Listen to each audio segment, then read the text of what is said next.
우리나라에는 세계적인 규모를 자랑하는 초대형 교회들이 많이 있습니다.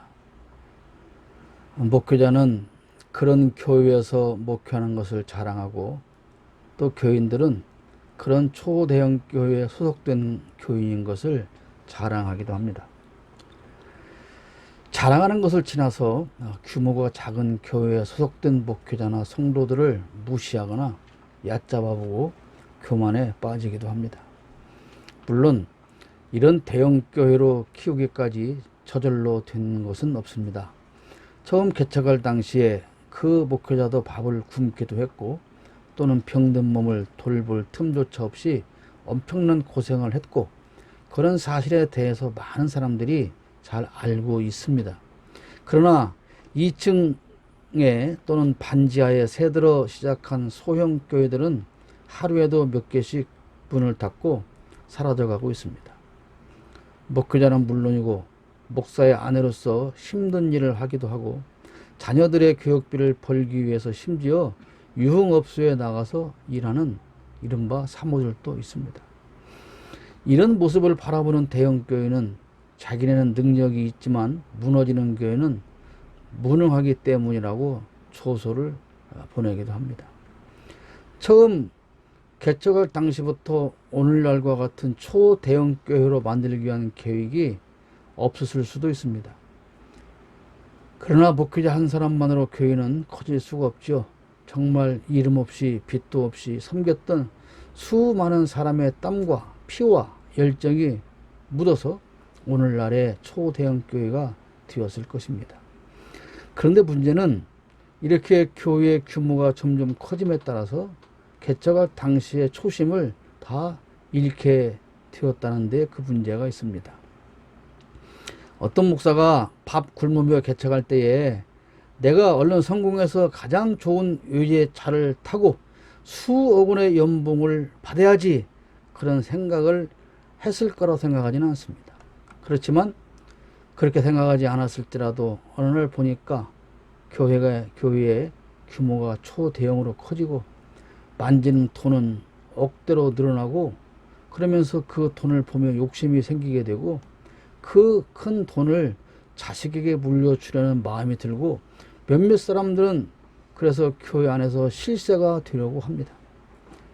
사회의 기업이나 권력기관과 구분이 안 되는 모습으로 그래서 변형되고 교회가 타락하는 문제가 생기게 되는 것이죠. 요즘 떠들썩하게 하는 그 대장동 그 일들과 초대형으로 커진 교회 안에서 일어나는 이권 다툼의 그 치열한 싸움이 별반 다르지 않은 경우가 너무도 많이 있다는 것입니다. 1절 말씀을 보면 이렇게 말씀하고 있습니다. 주님께서 말씀하신다. 거역하는 자식들아, 너희에게 화가 닥칠 것이다. 너희가 계획을 추진하지만 그것들은 나에게서 나온 것이 아니며, 동맹을 맺지만 나의 뜻을 따라 한 것이 아니다. 죄의 죄를 더할 뿐이다. 교회가 계획을 세우고 추진하지만 그것은 하나님과는 전혀 상관없는 자기들의 명예나 권력을 위한 것이다, 그 말씀이죠. 교회에서 거대한 프로젝트를 기획하고 일을 진행해 나가지만 그러나 하나님께 물어보고 하는 것이 아니다, 그런 말입니다. 이제라도 말씀합니다. 너희가 나에게 물어보지도 않고 이집트로 내려가서 바로의 보호를 받아 피신하려 하고 이집트의 그늘에 숨으려 하는구나. 교회가 하는 일인데 교회의 주인이신 하나님께 물어보지도 않고 한다라는 것입니다. 교회에서 그래서 당회가 열리면, 직원회의가 열리면 조용히 끝나질 않습니다. 언성이 높아지고 다툼이 일어나고 심지어는 교회가 나누어지기도 합니다. 그런데 그러면서 서로가 자기의 주장이 하나님의 뜻이라고 한다는 것이죠. 피 터지게 싸우면서 내가 이렇게 주장하는 것은 이것이 하나님의 뜻이기 때문이야. 또 반대편에 있는 사람도 똑같은 말을 합니다. 네, 아니야. 우리가 이렇게 하는 것이 하나님의 뜻이야. 그러면서 싸우는데 사실 어떤 주장이 하나님의 뜻인지 물어본 바가 없어요.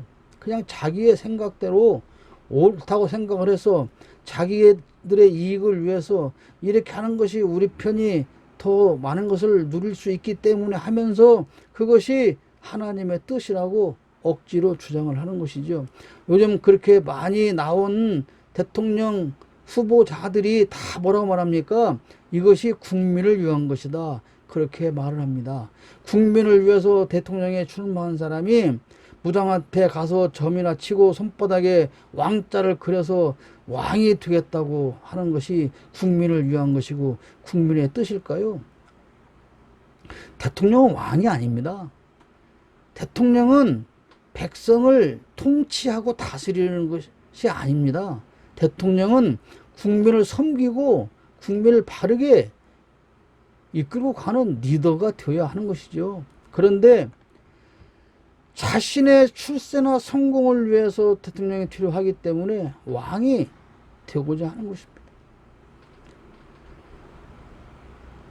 교회에서 벌이는 일인데 하나님과 상관이 없는 일, 국민을 위해서 정치를 하는데 국민과 상관이 없는 정치, 이거 다 무너져야만 될 일입니다. 교회가 그렇게 자기 뜻대로 하면서 3절에 보면 뭐라고 그랬어요? 바로의 보호가 오히려 너희에게 수치가 되고 이집트의 그늘이 오히려 너희에게 치욕이 될 것이다. 교회에서 분쟁이 생기고 어느 한편이 고소를 합니다. 그리고 인간 재판장에게 판결을 맡깁니다. 하나님의 일을 한다는 사람들이 사람 재판장에게 예수도 안 믿는 사람들에게 갖고 가서 이거 판단해달라 그렇게 바뀌죠. 그러나 그렇게 맡겨놓고 판결이 자기에게 불리하게 나타나면 승복하지도 않습니다. 그래서 오히려 세상 사람들로부터 수치를 당하게 되는 거예요. 서초동의 어느 유명한 대형교회에서는 자기네 교회 담임 목사의 자격이 있는지 없는지를 가려달라고 세상 법정에 소송을 한 적도 있죠. 인간적인 방법으로 자기들의 기득권을 챙기기 위해서 세상을 이용하지만 결과는 수치와 치욕만 당하고 만다는 것입니다. 하나님의 법대로 하면 왜 다툼이 생깁니까? 하나님의 법대로 하면 왜 하나님을 알지도 못하는 세상 재판장에게 하나님의 일을 판결해 달라고 하는 어리석은 짓을 할까요? 5절 말씀 봅시다. 쓸모없는 백성에게 오히려 수치만 당할 것이다. 너희는 이집트에게서 아무런 도움도 유익도 얻지 못하고 오히려 수치와 치욕만 얻을 것이다. 이렇게 반복해서 말씀하고 있습니다. 세상으로 가지고 가면 얻는 것은 수치와 치욕밖에 없다는 것입니다. 얼마 전에 세상을 떠난 세계적인 그 초대형 교회 목사도 생전에 얼마나 많이 수도 없이 재판을 진행해 왔던 것을 우리가 알 수 있지 않습니까? 교회 돈을 횡령했다 또는 뭐 어떤 유부녀와 무슨 관계가 있었다, 불법을 행했다, 그럴 때마다 재판정을 오고 갔고 뉴스거리가 되었고 세상의 조롱거리가 되었죠. 하나님께서 초대형 교회의 목회를 허락하셨다면, 초대형 교회로 성장하도록 허락하셨다면 그 교회를 통해서 무엇을 해야 됩니까? 하나님의 영광을 드러내는 일을 해야 되는 것이죠. 하나님께서 교회의 규모를 세계적인 규모로 키워주셨다면 그렇게 세계적으로 많은 옳은 하나님의 일을 하라고 하는 것이죠. 자기네 이익을 챙기기 위해서 한없는 꼼수를 만들어라 그런 것이 아니죠. 세상과 나누어라 그런 것이죠. 수억, 수십억, 수백억의 헌금이 모아지면 그것을 세상과 나누어야 하는 것이죠. 자기네끼리 나누라는 것이 아니지 않습니까? 물론 이렇게 큰 교회들이 전혀 아무 일도 안 하는 것은 아닙니다. 외국에 수많은 선교사도 파송하고 학교도 만들고 구제 사업도 합니다. 그런데 문제는 이런 일들을 통해서 자기들의 이익을 챙기기에 더 눈이 어두워져 있다는 것이죠. 처음에는 하나님 영광을 위해서 했을 수도 있으나 점점 규모가 커지면서 돈이 쌓여가면서 생각들이 달라지게 되는 것입니다. 전국에 신문을 만들어서 거기다가 복음적인 내용을 실어서 문서 선교를 하면 얼마나 좋을까. 그런 명분을 가지고 전국에 있는 교인들로부터 헌금을 받아서 신문사를 만들었죠. 그래서 신문사를 만들어 보니 광고비가 쌓이고 돈이 엄청나게 많아지는 겁니다. 그러니 어떻게 합니까? 교인들로 모아서 10,000원씩 20,000원씩 5,000원씩 모아서 주식회사를 만들어 놓고 거기서 생기는 이익금은 누가 챙겨요? 자기 아들이 다 챙겨버리는 거예요. 그러면 기사나 제대로 쓰느냐? 그것도 아니에요. 배우지 못한 사람들을 위해서 학교를 만든다고 만들지요. 얼마나 좋은 명분입니까? 그런데 그렇게 해서 학교를 만들어서 보니 학교가 사업이 되고 결국에는 자기들의 부를 챙기는 그런 일이 얼마나 많이 있냐 이 말입니다. 우리나라에 기독교적인 모토를 가지고 예수 정신을 가지고 세운 기독교 사학이 얼마나 많습니까? 그 사학들이 그런데 어떻게 되어 있습니까? 정부에서 그 많은 보조금을 받아서 자기들 가족끼리 이사장 되고 이사 만들어서 다 챙겨서 먹고 부자가 되어 있지 않습니까? 이런 것을 보다 못한 하나님께서 참다 그것을 더 이상 볼 수 없는 하나님께서 이렇게 살아가는 백성들의 모든 범죄를 다 책에 기록해서 영원히 그 범죄의 내용이 남게 하라고 이사야 선지자에게 오늘 말씀하고 있어요. 8절 말씀이 그런 말씀이에요. 이제 너는 가서 유다 백성이 어떤 백성인지를 백성 앞에 있는 서판에 새기고 책에 기록하여서 오고 오는 날에 영원한 증거가 되게 하여. 얼마나 수치스러운 일입니까, 여러분? 하나님의 자녀가 어떻게 죄를 지었는가를 책에 기록해서 두고두고 영원히 그것을 후손들로 보게 하라 그 말이에요. 내가 지은 죄를 우리 족보에 그대로 새겨서 우리 후손들이 다 그걸 볼 수 있도록 하라고 하면 여러분 어떻게 되겠습니까? 그러면 도대체 이렇게 책에 기록할 만큼 범죄한 그 범죄 내용이 무엇이냐 그걸 알아봐야 되겠죠. 9절 말씀. 이 백성은 반역하는 백성이요 거짓말을 하는 자손으로서 주님의 율법은 전혀 들으려 하지 않는 자손이다. 하나님 앞에 반역하고 거짓말하고 율법을 듣지 않는 죄를 짓고 있다. 반역은 뭡니까? 국가를 전복하는 범죄죠.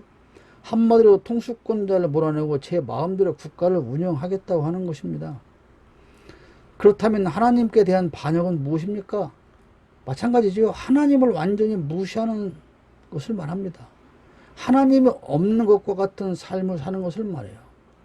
반역을 일으키면 지금 미얀마 같은 경우 보십시오. 실제적인 그 통수권자인 수치를 가둬버렸지 않습니까? 그 수치는 지금 자기가 갇혀 있는 곳이 어느 지역인지도 모른다고 합니다. 그렇게 완전히 살아있지만 없는 것처럼 해놓고 실권을 자기가 군부가 행사하고 있지 않습니까? 그게 반역인 것이죠. 하나님 살아 계시는데 하나님 없는 것처럼 하면서 살아가요. 그게 시편 1편에 있는 악인의 길이지요. 오만한 자의 자리에 앉아 있어요. 하나님을 믿는다고 해요. 열심히 교회 다녀요. 열심히 예배에 참석을 해요. 그러나 사는 모습은 하나님과 상관이 없어요. 그게 뭐냐? 하나님 앞에 반역죄를 짓는 것이다 그런 말. 교회 안에서 말로는 오직 하나님만을 위하는 것처럼 하지만 내용을 들여다보면 사실은 목회자나 몇 사람의 실세 장로 중심으로 돌아가는 것을 우리가 흔히 봅니다. 그러니까 교회 행정에 하나님은 없어요. 예수는 몰아내버렸어요. 자기들 중심으로 진행해요. 오직 그만 목사님 이제 예수 믿으세요라고 하는 슬픈 이야기가 나오고 있겠냐 그런 말입니다. 여러분, 예수 믿는 목사여야 합니다. 예수 믿는 장로여야 하고요. 예수 믿는 성도여야 합니다. 그렇지 않으면 그게 다 반역죄를 짓고 사는 거예요. 마치 백성의 안위는 안중에 없고 자기들의 이익만을 위해서 권력을 행사하는 반역자들과 같이 하나님을 완전히 무시하는 교회는 이 세상에 얼마든지 존재하고 있습니다. 그들은 자기의 이익을 위해서 늘 거짓말을 합니다. 거짓말을 할 수밖에 없잖아요. 군부 독재를 하는 사람들이, 반역해서 군부 독재를 하는 사람들이 백성들 앞에 거짓말을 안 할 수 없지 않습니까? 전 통치자가 죄를 졌어. 그래 거짓말 해야 되는 거 아니겠어요? 늘 거짓말 할 수밖에 없어요. 사람은 누구나 다 자기 이익을 위하거나 손해보지 않기 위해서 거짓말을 하는 거예요. 거짓말하는 목적이 그거예요. 자기들의 이익을 챙기기 위해서 거짓말하는 것이죠. 목사나 힘 있는 장로들의 교인을 속이고 거짓 장부를 만들어서 전국의 부동산에 투기하는 일들이 부지기수로 일어나고 있지 않습니까? 이것을 세상의 언론들이 기획 기사로 다루고 있지 않습니까? 부도덕한 회사처럼 이중장부를 기록하고 그것을 이중장부만 관리하는 장로가 따로 있어요. 성도들이 피땀 흘려 번 돈으로 바친 헌금을 자기들의 이익을 위한 피자금으로 조성을 합니다. 그리고 그걸 관리하는 장로가 있고 그것을 관리하던 장로는 또 그것을 양심선언해서 세상에 퍼뜨리겠다고 목사를 또 협박하기도 합니다. 그래서 또 그 목사가 들통나지 않으려고 그 협박하는 장로에게 그 돈을 나눠주고 공범이 되기도 합니다. 세상에서도 이럴 수는 없는데 교회 안에서, 초대형 교회 안에서 이런 일들이 벌어지고 있어요. 그리고 늘 기도하고 다짐하는 것들을 하나도 지키지 않아요. 이것이 가장 큰 거짓말입니다. 늘 하나님 앞에 기도합니다. 이렇게 살게요, 저렇게 살게요 다짐하지만 하나도 지키지 않아요. 그것이 하나님 앞에 하는 거짓말이죠. 여러분, 만약에 회사에서 직원이 사장에게 한 약속을 지키지 않는다면 그 사원이 어떻게 될까요? 누구네 아들처럼 그 아들한테 50억 줘서 나가라고 그럴까요? 눈 뜨면 다짐하고 약속하지만 눈 감을 때까지 단 한 가지도 기억하지 못하고 지키지도 않습니다. 그것이 가장 큰 거짓말이다, 그런 뜻입니다. 그리고 또 어떻게 합니까? 율법을 전혀 들으려고 하지 않아요. 우리가 아침 학교 가는 아이에게, 그리고 학교 끝나고 집에 돌아오는 아이에게, 그래서 또 게임에 정신이 없는 그 아이에게 우리가 얼마나 많은 부탁을 합니까? 부모가. 그럴 때마다 애들이 뭐라고 그래요? 싫어요, 안 할 거예요 라고 말합니까? 아니에요. 예, 알았어요, 잘할게요. 예 하지만 전혀 듣지 않아요. 야, 게임 그만하고 밥 먹어. 예, 그러면서 게임해요. 야, 이제 게임도 그만하고 공부 좀 해. 예, 알았어요. 그리고 그냥 게임은 계속 해요. 예, 해놓고 안 듣는 것이죠. 우리가 예배당에서, 인터넷에서, 방송에서 얼마나 많은 설교를 들을 때마다 아멘을 연말합니까? 아무 영혼 없이 아멘 해놓고 그것을 지킵니까? 안 지켜요. 그것을 마음에 새기고 행동으로 실천해 보려고 애를 씁니까? 안 써요. 여러분, 지난주에 들은 설교를 우리가 마음판에 새기고 지켜보려고 과연 얼마나 애를 씁니까? 아멘 하지만 지난주 설교 내용을 일주일 후에 기억하는 성도가 과연 몇 명이나 있습니까? 없습니다. 또다시 말하지만 율법의 핵심은 사랑입니다. 그렇다면 율법을 지키는 것은 사랑의 실천의 의지죠. 율법을 지킨다, 율법을 지켜야 돼, 그 말은 사랑을 실천해야 돼, 그 말이죠. 하루를 살면서 들었던 설교를 기억하면서 누구를 얼마나 사랑해 보려고 애를 써 본 적이 있느냐. 지금 하나님은 이사야 선지자를 통해서 우리에게 그렇게 물어보고 있는 겁니다. 우리가 가볍게 생각하고 늘 짓는 죄로서 하나님을 무시하고 하나님이 없는 것처럼 사는 그런 죄가 바로 반역죄라는 겁니다. 세상에서 반역죄는 뭡니까? 사형이에요. 총살입니다, 반역죄는. 그런데 그 반역죄를 우리는 아무렇지도 않게 매일 짓고 있으면서 반역인지조차도 모른다는 것이죠. 하나님 앞에 다짐하고 실천하지 않는 죄는 거짓말하는 죄입니다. 설교 들을 때마다 아멘은 연발하지만 사랑을 실천하지 않는다면 그것은 하나님께서 책에 기록해서 영원히 증거할 만큼 나쁜 큰 그런 죄라 그런 말이죠. 우리가 짓는 죄는 그런 그뿐입니까? 10절로 11절에 보십시오. 선견자들에게 이르기를 미리 앞일을 내다보지 말아라 하며 예언자들에게 이르기를 우리에게 사실을 예언하지 말아라. 우리를 격려하는 말이나 하여라. 가상현실을 예언하여라. 그 길에서 떠나거라. 그 길에서 벗어나거라. 이스라엘의 거룩하신 분 이야기는 우리 앞에서 제발 그쳐라 하고 말한다. 자, 하나님의 백성들이 하나님에 관한 이야기는 하지 말라고 합니다. 뭐 대놓고 그렇게 하겠습니까만 설교 시간에 목사님이 하나님에 관한 이야기를 꺼내면 아이고 또 고래 타보는 얘기 또 꺼내네. 그렇게 하고 있지 않냐 그런 얘기예요. 그렇게 살지 마라. 그렇게 살면 안 됩니다. 그렇게 살면 여러분 앞날이 힘들어집니다. 라는 그런 말, 그런 설교 좀 그만해라. 제발 좀 그만하라. 맨날 하는 그 똑같은 설교 좀 그만 좀 해라. 엄마는 맨날 나한테 하는 잔소리 이제 그만 좀 하세요. 그거라는 거죠. 오직 듣고 싶은 말은 뭐냐? 거룩하신 하나님에 대한 이야기가 아니고 성경에 있는 말이 아니고 좁은 길로 가라는 그런 말이 아니고 내 십자가를 져라 그런 말이 아니고 빛과 소금이 되어라 나눔과 섬김의 삶을 살아라 그런 말은 이제 제발 그만하고 듣기 싫으니까 제발 그만 좀 하시고 제발 어떻게 하면 복을 받는지 그런 말이나 좀 해주세요. 그 얘기 아닙니까? 설교 시간에 그러고 앉아있다는 거예요. 이제 제발 하나님이 어떻고 예수님이 어떻고 구원이 어떻고 회개가 어떻고 제발 그런 말은 좀 그만하시고 어떻게 하면 우리가 복을 받는지 그건 알려주시고 제발 우리를 격려나 하고 위로나 해주면 그게 좋은 설교지. 왜 이러라 저래라 십자가를 쳐라 좁은 길을 가라 마라 회개하라 마라 그런 설교를 합니까? 이제 제발 그런 소리 그만하세요. 고리타분한 소리 그만하세요. 지금 그러고 있다는 거예요. 누가? 우리가 말이죠. 아이들이 부모가 부탁하는 말은 잔소리라고 하면서 듣지 않고 귀를 막아버립니다.